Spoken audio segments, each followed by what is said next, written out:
Guys, bayangin nih, ada satu pulau kecil di Indonesia yang tiba-tiba jadi rebutan negara tetangga.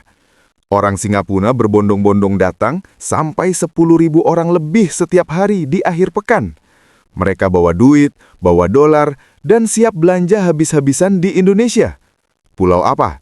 Batam. Tapi tunggu dulu, ini bukan tentang liburan biasa. Ini tentang bagaimana Indonesia punya kesempatan emas untuk mengais puluhan triliun rupiah dari kantong orang Singapura. Dan yang bikin gemes, kita masih kalah jauh sama Malaysia. Malaysia bisa narik 20 juta wisatawan Singapura dalam setahun.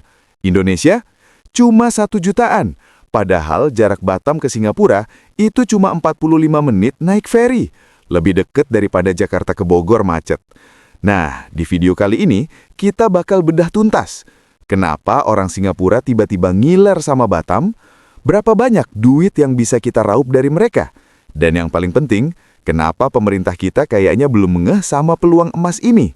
Simak sampai habis ya, karena ada fakta-fakta mengejutkan yang bakal bikin kalian geleng-geleng kepala. Segmen 1. Fenomena Batam kebanjiran wisatawan. Oke guys, langsung aja kita masuk ke fakta pertama yang bikin heboh. Per Januari 2026 ini, Batam resmi jadi primadona wisata di Indonesia bagian barat. Kenapa? Karena wisatawan mancanegara yang datang ke Batam itu meledak jumlahnya. Berdasarkan data terbaru dari Kementerian Pariwisata, dari Januari sampai Oktober 2025 aja, Kepulauan Riau kedatangan 1,6 juta wisatawan asing, naik 21% dibanding tahun sebelumnya. Dan dari jumlah itu, Batam menyumbang 1,2 juta kunjungan. Sekarang bayangin ya, populasi Batam itu sekitar 1,4 juta jiwa. Berarti dalam setahun, wisatawan asing yang datang ke Batam jumlahnya hampir sama dengan total penduduk Batam sendiri.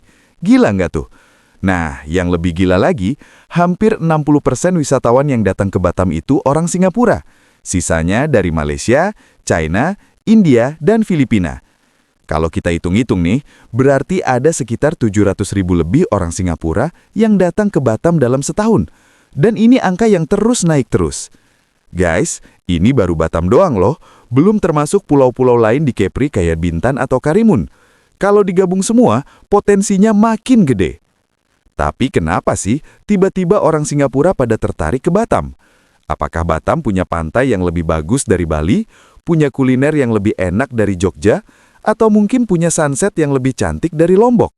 Jawabannya, bukan. Alasan utamanya lebih simpel dan lebih masuk akal. Pertama, jarak. Batam dari Singapura itu cuma 45 menit naik feri, lebih cepat daripada orang Jakarta ke Bekasi naik kereta waktu rush hour. Bayangin, lo sarapan di Singapura, siang udah bisa makan seafood di Batam, sore balik lagi ke Singapura buat kerja besok. Praktis banget. Kedua, harga. Ini nih yang paling penting. Harga barang di Batam jauh lebih murah dibanding Singapura. Berapa sih bedanya? Kita bakal bahas detail nanti. Ketiga, mata uang. Rupiah lagi melemah terhadap dolar Singapura. Jadi buat orang Singapura, belanja di Indonesia itu kayak diskon otomatis 30-40%. Mereka dapat lebih banyak barang dengan duit yang sama.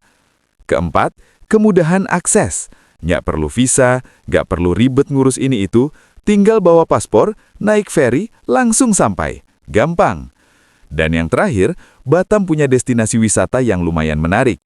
Ada jembatan Barelang yang ikonik, ada pantai-pantai cantik kayak Pantai Nongsa, yang dari sana bisa lihat langsung gedung-gedung pencakar langit Singapura.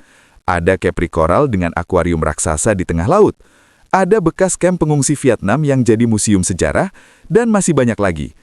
Tapi jujur nih guys, destinasi wisata Batam itu sebenarnya bukan yang paling utama. Yang paling penting buat orang Singapura itu satu hal, belanja. Mereka datang bukan buat liburan, tapi buat belanja bulanan.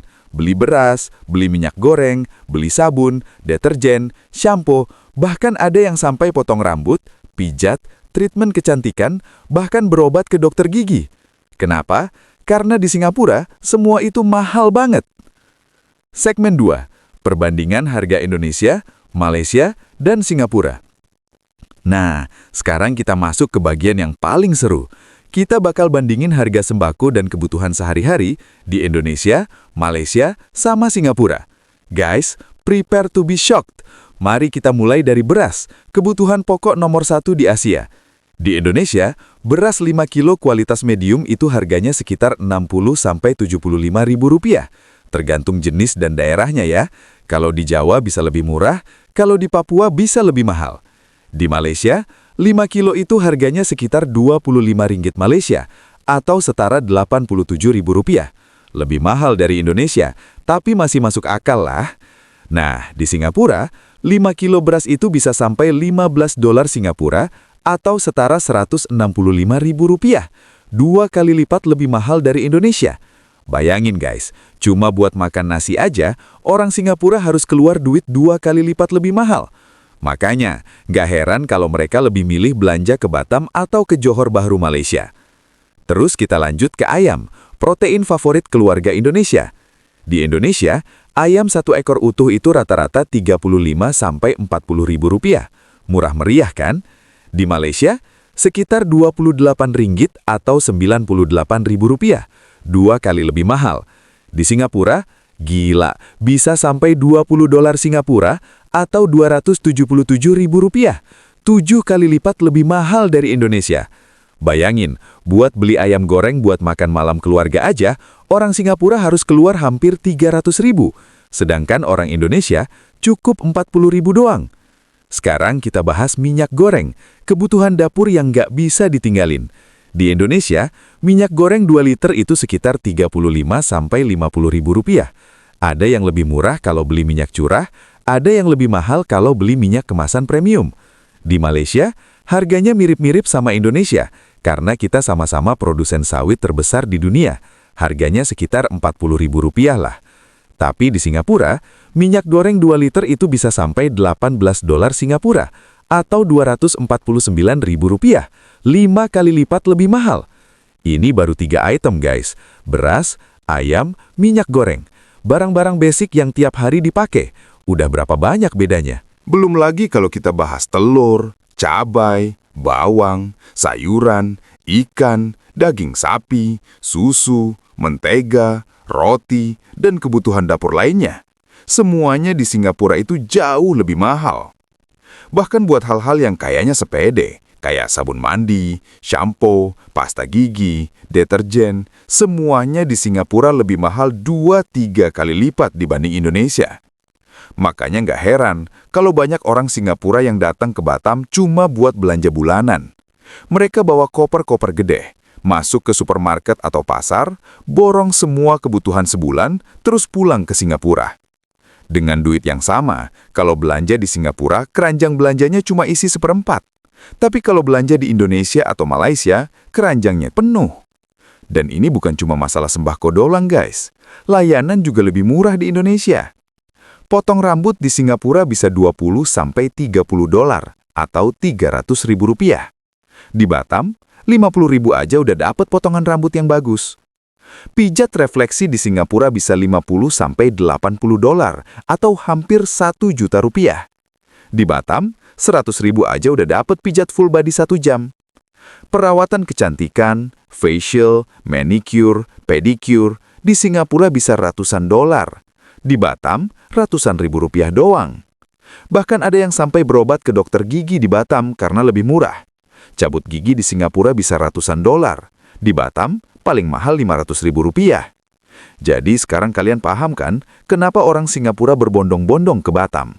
Bukan karena Batam punya Monas atau Candi Borobudur, tapi karena di Batam mereka bisa hemat puluhan sampai ratusan dolar setiap kali belanja. Nah, sekarang kita bahas kenapa tiba-tiba orang Singapura jadi rajin banget keluar negeri buat belanja. Guys, ternyata Singapura lagi ngalamin masalah ekonomi yang cukup serius, dan ini bikin rakyatnya makin tertekan. Pertama, inflasi. Meskipun inflasi di Singapura terlihat rendah di angka 0,5-1%, tapi ini tetap berpengaruh buat daya beli masyarakat. Kenapa? Karena harga barang di Singapura itu udah tinggi banget dari sononya. Dan guys, kalau kita lihat data inflasi Singapura sepanjang tahun 2025, ternyata ada pola yang menarik. Di awal tahun 2025, tepatnya bulan Februari, inflasi Singapura tercatat 0,9% secara tahunan. Ini adalah angka terendah dalam 4 tahun terakhir. Kedengarannya bagus kan? Tapi tunggu dulu, inflasi rendah itu nggak selalu berarti ekonomi bagus. Kadang inflasi rendah justru menandakan ekonomi yang lesu, permintaan menurun, dan daya beli masyarakat turun. Dan memang benar guys, sepanjang tahun 2025, ekonomi Singapura mengalami perlambatan. Proyeksi pertumbuhan PDB Singapura di tahun 2025 cuma 1–3%. Padahal tahun 2024 bisa tumbuh 4,4%. Artinya ekonomi Singapura melambat hampir setengahnya. Kenapa bisa melambat? Karena ada beberapa faktor eksternal dan internal yang mempengaruhi. Faktor eksternalnya adalah perang dagang antara Amerika Serikat dan China. Singapura kan ekonominya sangat bergantung pada perdagangan internasional. Kalau ada perang dagang, perdagangan terganggu, ekspor turun, dan ekonomi pun terdampak. Belum lagi kebijakan tarif yang diterapkan Amerika Serikat terhadap berbagai negara, termasuk Singapura. Meskipun Singapura punya perjanjian perdagangan bebas dengan AS sejak 2004, tapi mereka tetap kena dampaknya. Faktor internalnya adalah biaya hidup yang terus naik, upah yang stagnan, dan produktivitas yang menurun. Guys, bayangin ya, biaya sewa kantor naik, gaji karyawan naik, biaya listrik naik, air naik, internet naik, semuanya naik. Guys, Singapura itu negara paling mahal di dunia buat tempat tinggal loh. Apartemen studio kecil aja sewanya bisa 2.000 sampai 3.000 dolar Singapura per bulan, atau sekitar 27 sampai 41 juta rupiah. Belum termasuk listrik, air, internet. Bayangkan guys, cuma buat tempat tinggal doang udah 30 sampai 40 juta per bulan. Belum makan, belum transport, belum kebutuhan lain. Dan yang bikin tambah berat, biaya transportasi di Singapura juga nggak murah guys. Meskipun sistem transportasi publiknya bagus, tapi tetap aja harganya lumayan. Naik MRT atau bus setiap hari buat commute ke kantor bisa habis ratusan dolar per bulan. Kalau naik taksi atau Grab, lebih mahal lagi. Makanya banyak orang Singapura yang memilih tinggal di Johor Bahru, Malaysia, terus setiap hari commute ke Singapura buat kerja. Kenapa? Karena biaya hidup di Johor jauh lebih murah. Sewa apartemen di Johor bisa cuma seperempat dari harga sewa di Singapura. Makan di Johor lebih murah, semua kebutuhan hidup lebih murah. Jadi mereka kerja di Singapura, dapat gaji dalam dolar Singapura yang tinggi, tapi tinggal dan belanja di Malaysia yang murah. Smart kan? Ketiga, dan ini yang paling penting, PHK massal. Guys, ini data yang serius nih. Berdasarkan data dari Kementerian Perdagangan dan Industri Singapura, sepanjang tahun 2025, ada hampir 20.000 pekerja yang kena PHK. Terutama di sektor teknologi informasi, properti, dan beberapa sektor bernilai tambah tinggi lainnya. 20.000 orang guys, itu bukan angka kecil buat negara sekecil Singapura, yang populasinya cuma 6 juta orang. Dan yang kena PHK ini bukan pekerja kasar atau buruh pabrik ya, tapi pekerja terampil, lulusan universitas yang gajinya tinggi. Mereka tiba-tiba nganggur, income hilang, tabungan mulai menipis. Lebih detailnya, sektor teknologi informasi dan komunikasi kehilangan lebih dari 4.000 pekerjaan di tahun 2025. Kalau digabung dengan tahun 2024, total ada 9.500 pekerja IT yang kehilangan pekerjaan. Padahal guys, sektor IT itu kan sektor yang gajinya tinggi. Programmer, data scientist, software engineer, semuanya punya gaji puluhan juta rupiah per bulan dalam standar Indonesia. Tapi di Singapura mereka kena PHK massal. Kenapa bisa begitu? Karena ada perubahan kebutuhan skill. Sekarang perusahaan lebih banyak butuh orang yang ahli di AI dan data processing, sementara banyak pekerja IT yang skillnya masih di teknologi lama. Jadi ada gap antara skill yang dimiliki pekerja dengan kebutuhan perusahaan. Akibatnya, pekerja dengan skill lama di PHK, sementara lowongan dengan skill baru nggak terisi karena nggak ada kandidat yang qualified. Ironis kan? Terus sektor properti juga kena dampak. Banyak proyek properti yang ditunda atau dibatalkan karena permintaan menurun. Akibatnya, developer dan kontraktor PHK karyawan besar-besaran. Akibatnya, daya beli turun drastis. Bayangin guys, kalau lo tiba-tiba kena PHK, income hilang tapi biaya hidup tetap tinggi. Lo harus bayar sewa apartemen 30 juta per bulan, harus bayar cicilan mobil, harus bayar asuransi, harus makan, tapi income nol. Tabungan pun mulai habis. Dalam beberapa bulan aja bisa bangkrut. Makanya, gak heran kalau orang-orang yang kena PHK ini mulai super hemat. Mereka potong semua pengeluaran yang nggak penting, nggak makan di resto mahal lagi, nggak jalan-jalan lagi, bahkan sampai pindah ke tempat yang lebih murah kayak Johor, Malaysia. Keempat, banyak perusahaan yang tutup, terutama di sektor F&B atau makanan dan minuman. Guys, ini datanya mencengangkan. Tahun 2024 aja, udah ada lebih dari 3.000 restoran dan kafe di Singapura yang bangkrut dan tutup. Bahkan restoran bintang Michelin pun ada yang tutup. Restoran bintang Michelin, guys. Restoran yang udah terkenal, kualitas makanannya top, tapi tetap aja bangkrut. Kenapa bisa sampai sebanyak itu? Pertama, biaya operasional yang makin mahal. Sewa tempat mahal, gaji chef dan karyawan mahal, biaya bahan baku naik, biaya listrik dan gas naik. Semua naik. Kedua, daya beli konsumen turun. Orang-orang lebih memilih masak di rumah atau makan di tempat yang lebih murah daripada makan di restoran mahal. Ketiga, kompetisi yang makin ketat. Banyak restoran baru yang buka dengan konsep yang lebih menarik dan harga lebih kompetitif. Dan keempat, perubahan perilaku konsumen. Sekarang, orang lebih suka delivery atau take away daripada makan di tempat. Tapi margin keuntungan delivery dan take away itu lebih kecil. Jadi, kombinasi semua faktor itu bikin banyak restoran nggak bisa survive dan akhirnya tutup. Dan kalau makin banyak bisnis yang tutup, makin banyak orang yang kena PHK. Ini lingkaran setan yang bikin ekonomi Singapura makin tertekan. Bayangin guys, seorang chef yang kerja di restoran high-end tiba-tiba kena PHK karena restorannya tutup. Dia cari kerja baru tapi susah, karena banyak restoran lain juga lagi PHK atau tutup. Akhirnya, dia nganggur berbulan-bulan. Tabungannya habis, terpaksa dia ambil kerjaan apapun yang ada, meskipun gajinya jauh lebih rendah dari gaji sebelumnya. Dan cerita kayak gini nggak cuma dialami 1 atau 2 orang, tapi ribuan, bahkan puluhan ribu orang. Kelima, peredaran uang berkurang. Bayangin guys, kalau banyak orang nganggur, kan mereka nggak punya income. Nggak punya income berarti nggak bisa belanja. Nggak bisa belanja berarti bisnis sepi. Bisnis sepi berarti PHK lagi. Begitu terus berputar. Ini yang disebut deflationary spiral atau spiral deflasi. Ekonomi yang terus menurun dan makin lama makin parah. Jadi meskipun Singapura itu negara maju, negara kaya, tapi rakyatnya sebenarnya lagi struggle. Makanya mereka cari cara buat hemat. Dan caranya, keluar dari Singapura buat belanja. Mending mereka naik bus atau feri 30 menit ke Johor Bahru, Malaysia, atau 45 menit ke Batam, Indonesia. Belanja puas-puas dengan harga murah daripada belanja di Singapura yang mahal-mahal. Dan tahu Mbak Dais, ini bukan cuma teori doang, ada datanya. Berdasarkan laporan terbaru, dalam 6 bulan pertama tahun 2025 aja, ada 10 juta kunjungan orang Singapura ke Johor Bahru, Malaysia. 10 juta guys, padahal total populasi Singapura cuma 6 juta orang. Berarti ada orang yang pergi ke Malaysia berkali-kali dalam setahun, bahkan mungkin tiap minggu. Dan ini fenomena yang udah terjadi sejak lama, tapi makin parah di tahun 2025 karena kondisi ekonomi Singapura yang makin challenging. Banyak keluarga di Singapura yang jadwalin pergi ke Johor atau Batam setiap bulan atau bahkan setiap 2 minggu sekali buat belanja bulanan. Mereka bawa list belanjaan panjang, bawa koper atau troli besar, terus borong semua kebutuhan. Ada yang beli beras sampai 50 kilo sekaligus buat stok sebulan atau 2 bulan.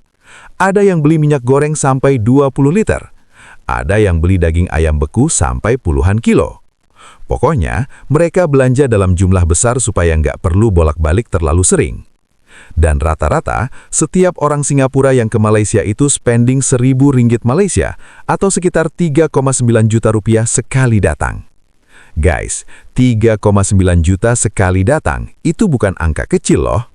Bayangin, 3,9 juta itu bisa buat beli beras 50 kilo, minyak goreng 20 liter, ayam 10 ekor, ikan 10 kilo, sayuran berbagai macam, buah-buahan, telur 100 butir, susu, mentega, keju, sabun, shampoo, deterjen, dan masih banyak lagi. Semua itu kalau dibeli di Singapura bisa habis 5-6 juta rupiah atau bahkan lebih. Jadi, dengan belanja di Malaysia atau Indonesia, mereka hemat hampir 2 juta rupiah sekali belanja. Kalau mereka belanja sebulan sekali, berarti hemat 2 juta rupiah per bulan. Setahun bisa hemat 24 juta rupiah. 24 juta guys, itu bisa buat modal usaha, buat liburan keluarga, atau buat tabungan anak. Makanya, gak heran kalau makin banyak orang Singapura yang rajin keluar negeri buat belanja. Bahkan sekarang udah jadi lifestyle mereka. Weekend ke Johor atau Batam buat belanja, makan-makan, pijat, potong rambut, semua dalam satu trip. Dan mereka nggak merasa rugi atau capek. Justru mereka enjoy. Soalnya selain bisa hemat, mereka juga bisa jalan-jalan, refreshing, dan ngumpul bareng keluarga. Kalau mereka belanja yang sama di Singapura bisa habis 5-6 juta rupiah. Jadi mereka bisa hemat 1-2 juta rupiah setiap kali ke Malaysia. Nah, pertanyaan sekarang, kenapa Indonesia nggak bisa dapat jatah wisatawan Singapura sebanyak Malaysia? Padahal, Indonesia punya semua yang Malaysia punya, bahkan lebih. Indonesia punya pantai yang lebih cantik, pulau yang lebih banyak, budaya yang lebih beragam, kuliner yang lebih enak. Tapi kok tetap kalah? Kita bahas di segmen berikutnya. Segmen keempat, Malaysia versus Indonesia. Siapa yang lebih pintar? Belum lagi pulau-pulau kecil di sekitar Batam yang masih alami dan asri. Ada Pulau Ranoh yang lagi hits buat glamping dan hunting foto Instagram. Ada Pulau Abang, Pulau Stoko, dan pulau-pulau lain yang cocok buat yang cari ketenangan. Kuliner Batam juga nggak kalah. Ada gonggong, sejenis kerang laut yang jadi makanan khas Batam. Ada otak-otak yang lembutnya nggak ada duanya. Ada seafood segar dengan saus yang pedas gurih mantap. Jadi dari segi destinasi wisata, Batam nggak kalah dari Johor Bahru. Tapi kok bisa Malaysia menang telak? Jawabannya simple guys, strategi. Malaysia punya strategi marketing dan kebijakan yang jauh lebih pintar dari Indonesia. Mereka ngerti banget gimana cara menarik wisatawan, terutama wisatawan Singapura yang punya duit. Apa aja strateginya? Pertama, harga tiket transportasi yang murah. Guys, kalau orang Singapura mau ke Johor Bahru, Malaysia, mereka tinggal naik bus umum. Biayanya berapa? Cuma 50-100 ribu rupiah doang. Bahkan ada yang cuma 30 ribu rupiah. Dan busnya berangkat tiap 15-30 menit sekali. Jadi nggak perlu nunggu lama, nggak perlu booking jauh-jauh hari, tinggal datang ke terminal, beli tiket, naik bus, 30 menit kemudian udah sampai Malaysia. Praktis banget kan? Bahkan sekarang udah ada kereta cepat yang menghubungkan Singapura dengan Johor Bahru. Namanya KTM Shuttle Tebrau. Cuma butuh 5 menit doang buat nyebrang perbatasan. Lebih cepat daripada naik ojol dari Monas ke Bundaran HI waktu macet. Dan harganya juga terjangkau, cuma beberapa dolar Singapura aja. Jadi akses ke Johor Bahru itu super gampang dan murah. Sekarang bandingkan dengan tiket feri Singapura ke Batam. Berapa harganya? Per Januari 2026, tiket feri pulang pergi dari Singapura ke Batam itu 76 dolar Singapura atau hampir 1 juta rupiah. Kalau cuma sekali jalan, sekitar 40 dolar atau 550 ribu rupiah. Guys, itu mahal banget.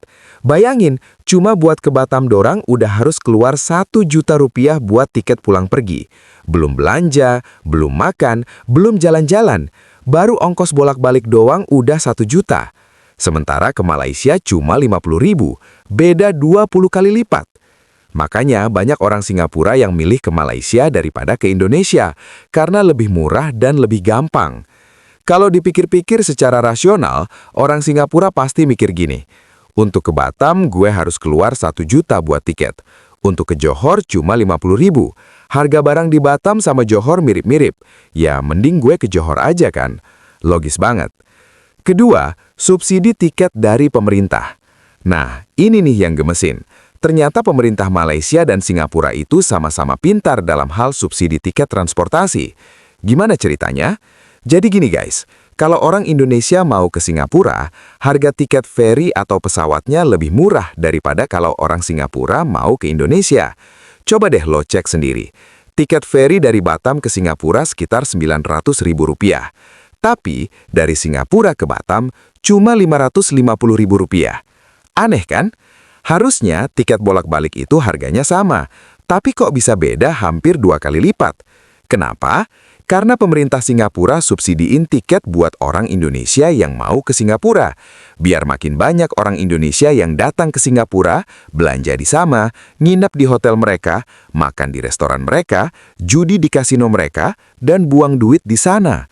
Jadi mereka rugi di tiket, tapi untung berlipat-lipat di tempat lain. Pintar kan? Dan strategi yang sama juga dilakukan Malaysia. Kalau orang Indonesia mau ke Malaysia, tiketnya lebih murah. Tapi kalau orang Malaysia mau ke Indonesia, tiketnya lebih mahal. Pintar kan? Mereka subsidiin tiket masuk, tapi markup tiket keluar. Jadi orang Indonesia gampang datang ke sana, tapi susah balik karena tiketnya mahal. Uang mereka mengalir ke Malaysia. Nah, pertanyaannya, kenapa Indonesia nggak lakuin strategi yang sama? Kenapa Indonesia nggak subsidiin tiket ferry dari Singapura ke Batam biar lebih murah? Biar makin banyak orang Singapura yang datang dan belanja di Indonesia. Kalau tiket ferry dari Singapura ke Batam cuma 50–100 ribu rupiah, kayak bus ke Johor, dijamin deh wisatawan Singapura bakal membludak ke Batam. Dan uang yang mereka keluarkan buat belanja, makan, jalan-jalan, itu jauh lebih besar daripada subsidi tiket. Mari kita hitung ya guys, pakai matematika sederhana. Misalkan pemerintah Indonesia mau subsidiin tiket ferry dari Singapura ke Batam. Harga normal 550.000 sekali jalan, dikasih subsidi 50% jadi 275.000. Subsidi per orang 275.000. Kalau kita target 2 juta wisatawan Singapura dalam setahun, berarti total subsidi yang dibutuhkan adalah 2 juta dikali 275.000 sama dengan 550 miliar rupiah setahun. Kedengarannya banyak ya, 550 miliar itu bukan angka kecil. Tapi tunggu dulu, kita hitung lagi returnnya. Berdasarkan data dari Malaysia, setiap wisatawan Singapura yang datang itu rata-rata spending 3,9 juta rupiah sekali berkunjung. Jadi kalau 2 juta wisatawan Singapura datang ke Indonesia, total uang yang masuk adalah 2 juta dikali 3,9 juta, sama dengan 7,8 triliun rupiah. Guys, 7,8 triliun rupiah. Kita cuma subsidi 550 miliar, tapi kita dapat 7,8 triliun. Untungnya berapa? 7,8 triliun dikurang 550 miliar sama dengan 7,25 triliun rupiah. Itu ROI atau Return on Investment-nya lebih dari 1.300% guys. Investasi 550 miliar balik 7,8 triliun. Bisnis apa sih yang ROI-nya segede itu? Nggak ada. Belum lagi efek berganda dari uang itu. Uang 7,8 triliun itu nggak langsung hilang kan? Uang itu beredar di ekonomi Batam. Dipakai pedagang buat beli stok barang lagi dari supplier. Supplier dapat duit terus belanja lagi. Pekerja dapat gaji terus belanja kebutuhan sehari-hari. Pemilik toko dapat untung terus investasi buat buka cabang baru. Terus berputar dan berputar. Jadi efek ekonominya bisa puluhan triliun rupiah. Bisa 2-3 kali lipat dari uang yang masuk. Dan ini baru 10% dari jumlah wisatawan Singapura yang pergi ke Malaysia loh. Malaysia bisa narik 20 juta wisatawan Singapura, kita baru target 2 juta, atau 10% aja. Kalau kita bisa narik 20% atau 4 juta wisatawan, untungnya jadi berapa? 4 juta dikali 3,9 juta, sama dengan 15,6 triliun rupiah. Kalau 50% atau 10 juta wisatawan, 39 triliun rupiah guys. Bayangin, 39 triliun rupiah masuk ke Batam dalam setahun. Itu hampir 10 kali APBD Batam yang cuma 4 triliun. Dengan uang sebanyak itu, Batam bisa bangun infrastruktur lebih bagus, bangun jalan tol yang mulus, bangun bandara internasional yang lebih besar, bikin sistem transportasi publik yang modern, tingkatkan kualitas pendidikan dan kesehatan, dan masih banyak lagi. Semua itu bisa terwujud kalau kita serius dalam menggarap sektor pariwisata. Tapi kenapa pemerintah Indonesia nggak ngelakuin ini? Entahlah guys, mungkin mereka belum kepikiran, mungkin mereka belum ngitung potensinya, mungkin mereka pikir subsidi itu buang-buang uang, atau mungkin mereka nggak mau ribet. Padahal ini strategi yang udah terbukti berhasil di negara lain. Thailand juga lakuin hal yang sama, Vietnam juga, bahkan Kamboja pun subsidiin tiket buat wisatawan asing. Dan hasilnya, pariwisata mereka maju pesat. Ekonomi tumbuh, lapangan kerja bertambah, pendapatan negara naik, rakyat sejahtera. Thailand bisa narik 40 juta wisatawan asing per tahun, Vietnam 18 juta, Filipina 8 juta. Sementara Indonesia Cuma 13-14 juta wisatawan asing per tahun. Padahal Indonesia punya Bali, Raja Ampat, Komodo, Bromo, Borobudur, dan masih banyak destinasi wisata kelas dunia lainnya. Tapi kok jumlah wisatawan asing kita masih kalah jauh dari Thailand dan Vietnam?